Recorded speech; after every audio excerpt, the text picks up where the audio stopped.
সুপ্রিয় নবম শ্রেণীর শিক্ষার্থীবৃন্দ, আজকের পাঠে সুস্বাগতম। আশা করি তোমরা সকলেই ভালো আছো। তো শিক্ষার্থীবৃন্দ, আজকে আমি তোমাদের সূচক বা এক্সপোনেন্টস নিয়ে আলোচনা করব। তো শিক্ষার্থীবৃন্দ, চলো আর দেরি নয়, এখন আমরা বোর্ডে ফিরে যাই। শিক্ষার্থীবৃন্দ, তাহলে সূচক বা এক্সপোনেন্টস সম্পর্কে জানতে হলে অবশ্যই আমাদের সূচকীয় রাশি সম্পর্কে জানতে হবে। তো সূচক এবং ভিত্তি সংবলিত রাশিকে সূচকীয় রাশি বলা হয়। এই সূচকীয় রাশি বোঝার জন্য আমরা এখন একটি সারণী তৈরি করব। তো শিক্ষার্থীবৃন্দ, চলো এখন আমরা এই সারণীটি লক্ষ্য করি।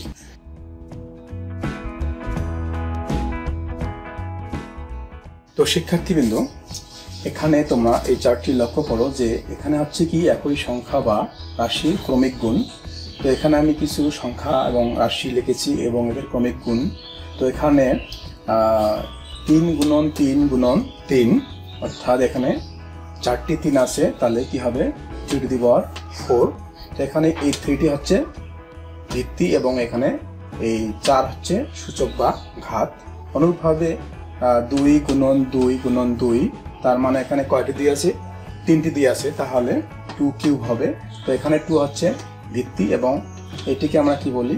সূচক বা ঘাত, বা আমরা ইংরেজিতে পাওয়ার বলি। অনুরূপভাবে a গুণন a, তাহলে a টু দি পাওয়ার 4।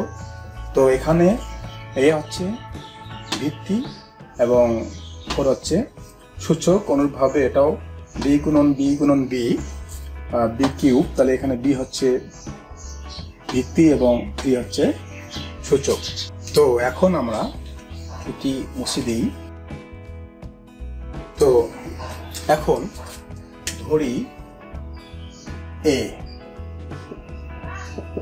ধরি a হচ্ছে একটি যে কোনো হচ্ছে বাস্তব সংখ্যা এবং n হচ্ছে যে কোনো একটি ধনাত্মক পূর্ণ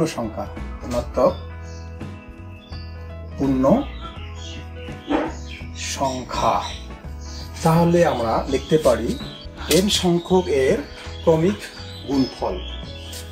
n সংখ্যক এর ক্রমিক গুণ হচ্ছে কত? তাহলে a to the power n, অর্থাৎ আমরা লিখতে পারি a গুণন a গুণন a গুণন a, এবং অনেক আমরা লিখতে পারি equal to a to the power n।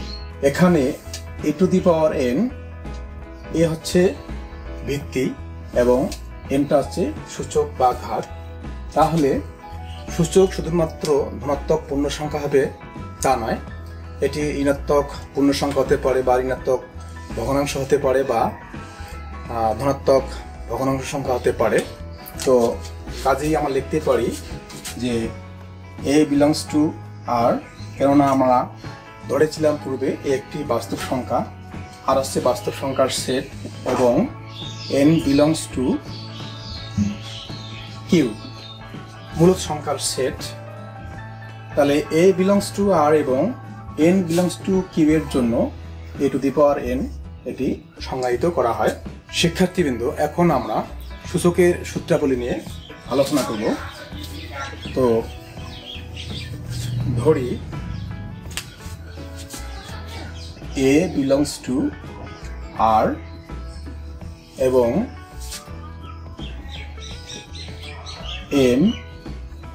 n belongs to n স্বাভাবিক সংখ্যার সেট। তাহলে 1 নম্বর সূত্রটি হবে গুণের সূত্র, যেটা আমরা বলি আমরা। তাহলে a to the power m গুণন a to the power n equal to কি লিখতে পারি? a to the power m plus n, অর্থাৎ এখানে ভিত্তি যদি একই হয় তাহলে গুণের সময় এর সূচক বা পাওয়ারগুলো যোগ হয়।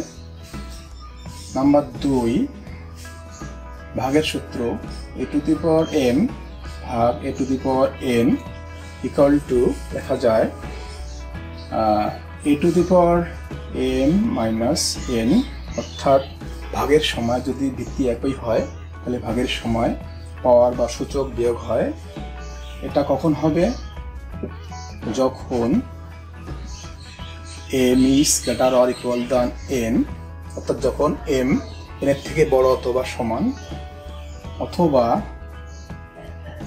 1 ভাগ a to the power n minus m যখন n greater than m হয়। এরপরে সূত্র 3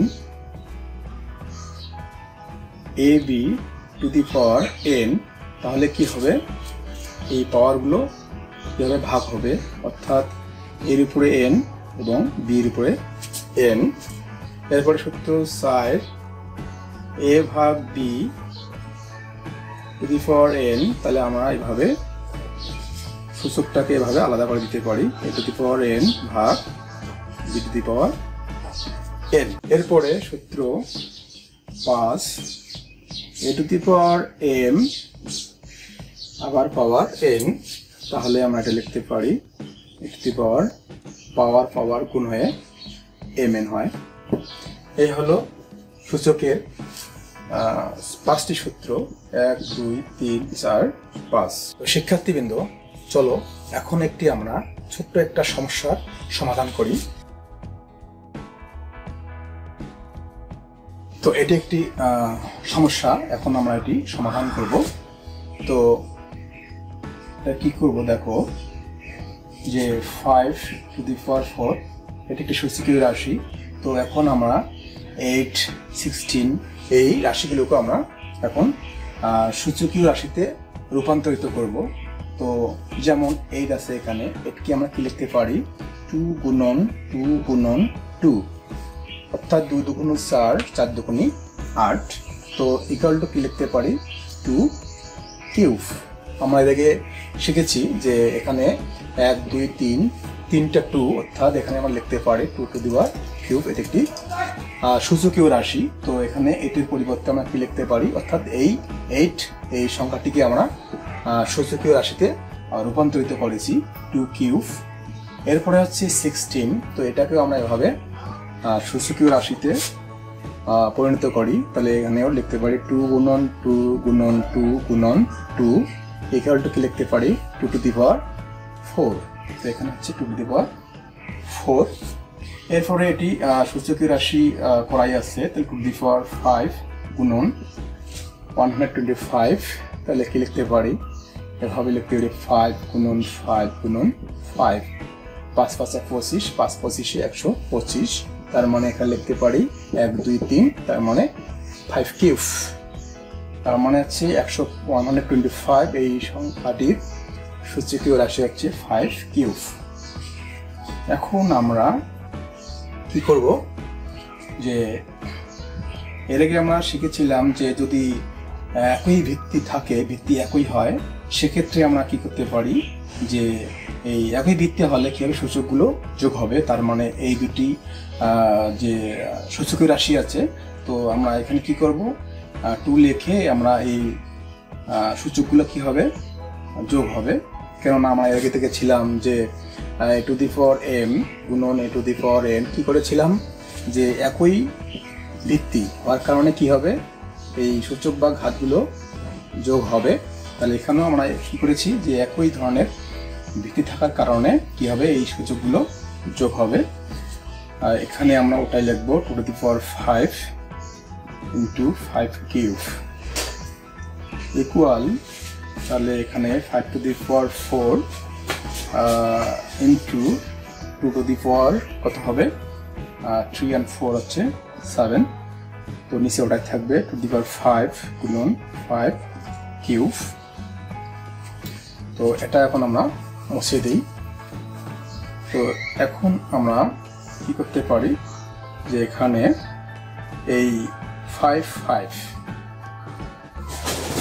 to the power 4 ভাগ 5 কিউব, এই সূচকীয় রাশি দুইটিকে আমরা এখানে করলাম। আবার 2 এবং 2 to the power 7 আর নিচে আছে 2 to the power 5, এই দুটিকে আমরা একত্রিত করলাম বা এখানে লিখলাম। তো এখন এখানে আমরা কি হবে, যে এর আগে আমরা শিখেছিলাম যে a to the power m ভাগ a to the power n equal to কি হয় a to the power m minus n, অর্থাৎ যদি ভিত্তি একই হয় তাহলে এই ঘাতগুলো বিয়োগ হয়। তাহলে কি হবে এখানে 5 to the power 4 মাইনাস 3, অনুরূপভাবে এটা হবে 2 to the power 7 মাইনাস 5। তাহলে কি হচ্ছে 5 to the power 4 থেকে 3 মাইনাস হলে 1 ইন্টু 2 to the power 7 থেকে 5 হলে 2, তাহলে 5 2 দুগুণে 4 4 পাঁচা 20। এটি আমাদের এই সমস্যার সমাধান। তো শিক্ষার্থীবৃন্দ, এতক্ষণ থেকে আমরা সূচকীয় রাশি সম্পর্কে জানতে পারলাম, এরপরে এই সূত্রাবলী জানতে পারলাম এবং ছোট্ট একটি সমস্যার সমাধান করলাম। তো শিক্ষার্থীবৃন্দ, এখন তোমরা তোমাদের বাড়ির কাজগুলো লিখে নাও। তো শিক্ষার্থীবৃন্দ, তোমাদের অনুশীলনী 4.1 থেকে 1 2 3 4 5 6 7 এই 7টি অঙ্ক তোমরা বাড়িতে ভালো করে করবা এবং বিদ্যালয় খোলার পর অবশ্যই তোমাদের ছাত্রদেরকে এই বাড়ির কাজগুলো দেখাবা।